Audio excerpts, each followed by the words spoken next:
All right, welcome back. Sports show on this damn YouTube. This is a topic I've been wanting to do for a while, so we're just going to get into it, man. Streaming. I think we're absolutely all fucked when it comes to streaming services, right?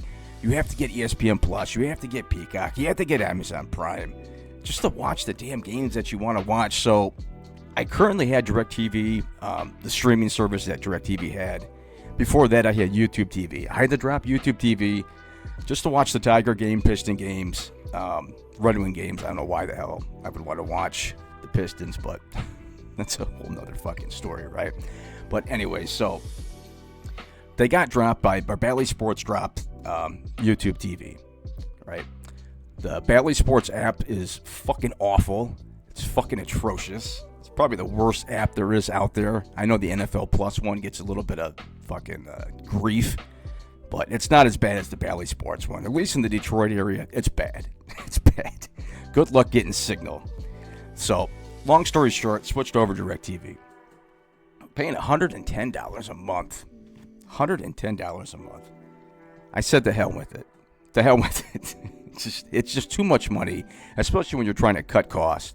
That's the whole point of going to YouTube TV until they obviously lost Bally Sports, and I think they lost and NFL or MLB TV. MLB TV was dropped. And DirecTV had all of it. So I switched over to them, and I didn't want to pay it no more.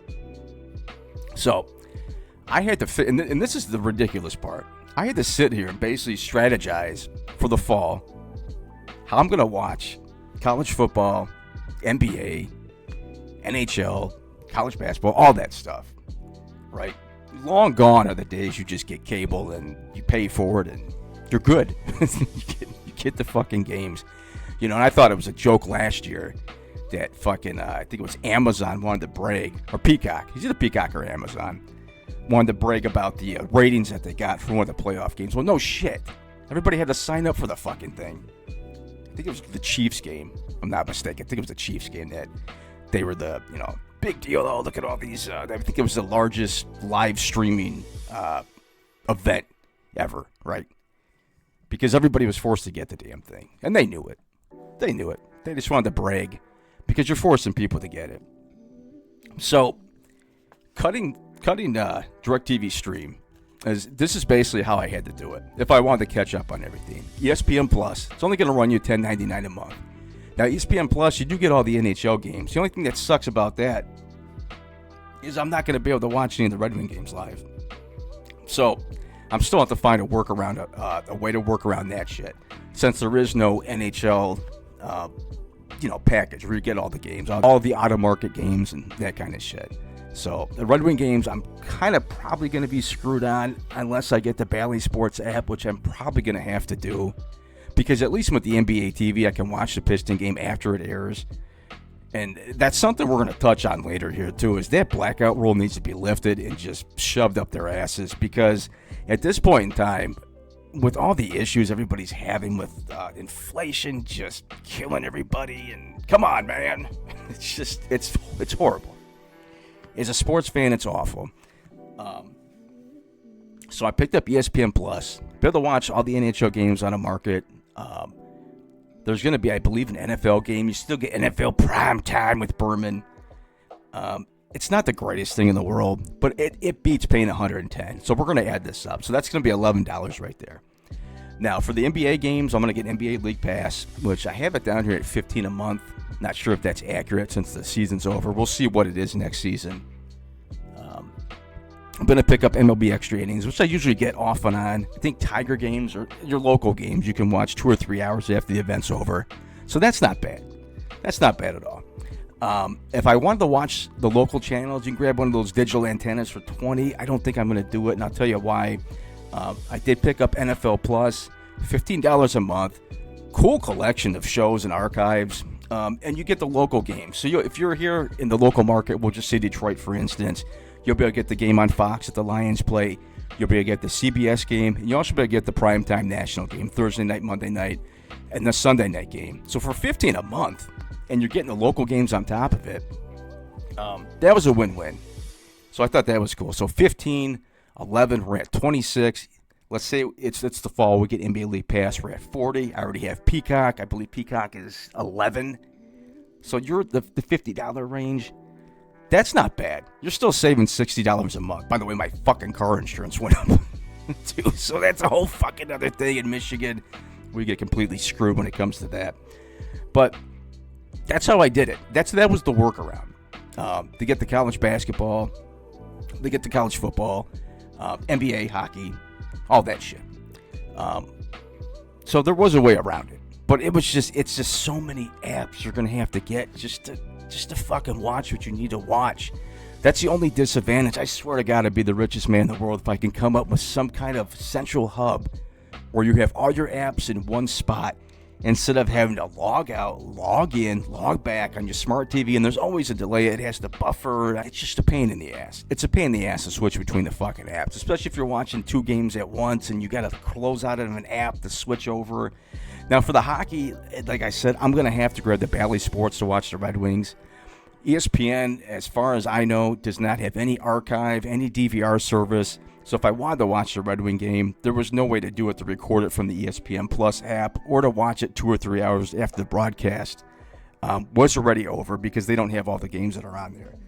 Now, there is this super kind of sports app that they're going to have. I think TNT, TBS, ESPN, ESPN2, all the Fox Sports channels that they're going to be going in. I think Warner Brothers is on it as well, where you'll be able to get all those channels for, I'm going to guess here, I'm just throwing this out, I'm guessing it's going to be about $50 a month, which is pretty fucking steep when you're starting to add all these other fucking apps up my ass that I'm having to fucking get. But it's the only way I could figure out to cut cable, which I already did, because I was paying an assload of money for DirecTV. That was another thing. That whole DirecTV, before I went to YouTube TV, I was paying a ton of damn money. And then the bastards had the nerve. Once I sent in my box, I called them. I said, "Are we good? I'm going to send you the box. I'm going to send you the fucking remotes, all this shit. Are we good? Do you have everything? I don't owe you nothing. I paid my last payment." "Oh, yeah, you're good." Two months later, I think. Month and a half, 3 months later, whatever the case, in collections, saying I owe them money. I vowed I would never get DirecTV again. I did. Picked up the streaming because they had Bally Sports and they had MLB TV and all that fun shit. But it is just truly a fucking nightmare. And to have to sit here and come up with a game plan just to watch your sports is wild. You know, give me the early 2000s. Throw everything on cable. Everything where you're paying $60 or $70 a month. But the problem is ESPN, let's just say, we'll just use Comcast as an example, right? ESPN tells Comcast, every subscriber that you have that had ESPN on their package, we get $9. Comcast says, okay, right? And this is for every channel. Some channels are different. You know, ESPN, let's just say, is $9 to $10. Let's say Comedy Central, for example. Let's say they're $6, right? But when it comes time to renegotiate, ESPN says, we want $12 now. And that's just where the price raise just keeps coming, and it's always going to go up. Every year, they're always going to ask for more. Every year, in turn, your cable bill goes up. And this is the problem YouTube TV was having. They're trying to stay safe. They're trying to stay in about a $7 to $80 range, so you're saving money going to streaming. And they just couldn't pay these guys, especially Bally Sports, MLB TV. I believe it was another one they lost. They lost another one in there. I can't remember who it was. But they had to drop these channels because they refused to raise the price. And the problem is, obviously, as a consumer, you fucking suffer. We all suffer. It's just crazy how things have gone. So we'll see how that new sports app comes and what it is. I believe it's this fall. I think they're going to roll it out this fall. And with it being fucking June, what are we at? June 26th right here. You'd think some noise or some rumors would be starting to come out. I would think that things are going to roll out in September. Everything I'm seeing is the fall. I think they'd want to get out before football season to kind of get it established and up and running. So I had to touch on it. It's just been a nightmare as a sports fan the last few years. And last night I said, the fucking hell with this shit. I'm not doing DirecTV no more. Shove it up your fucking DirecTV ass. I ain't doing it no more. Refuse to be paying $110 a month. So this is the only strategy that I had that would come out. Hopefully it helps everybody else. Obviously, if you don't care about hockey, it's not that big of a deal. But if you do, and you have Bally Sports as your local provider for your team that the TV rights were sent to, it's going to be hard. I'm going to have to probably get Bally Sports, which pisses me off.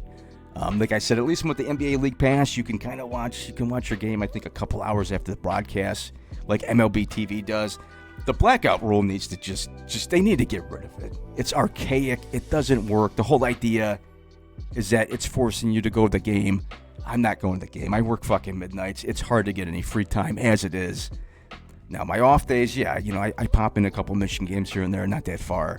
From Ann Arbor, right in the middle of Detroit and Ann Arbor. So it's not that far of a distance for me to go to a game. During my off days, when affordably possible. I mean, that's a whole nother issue, too, is just going to the damn game, parking. You're already at $40 or $50 fucking dollars to park your goddamn car before you walked in and buy a $12 fucking beer and a $30 fucking popcorn. Hey, here's a bobblehead, too. $75. A jersey. You want a jersey? Okay. Give us $400 fucking dollars. I mean, these are legit real prices. I think a beer at Little Caesars Arena, I want to say was like $15 fucking dollars, and it literally was a fucking small cup.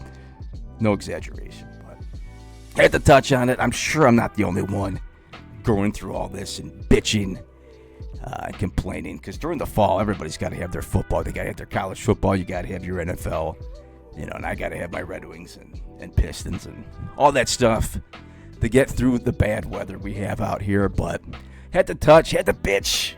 I needed a place to vent. It's just part of the reason why I had this channel. Well, thanks for watching. Hope everybody can kind of navigate their way through cord cutting, as we got some wild times ahead of us here as far as what the future holds for sports broadcasting. Made it this far. As always, thanks for watching. See you guys.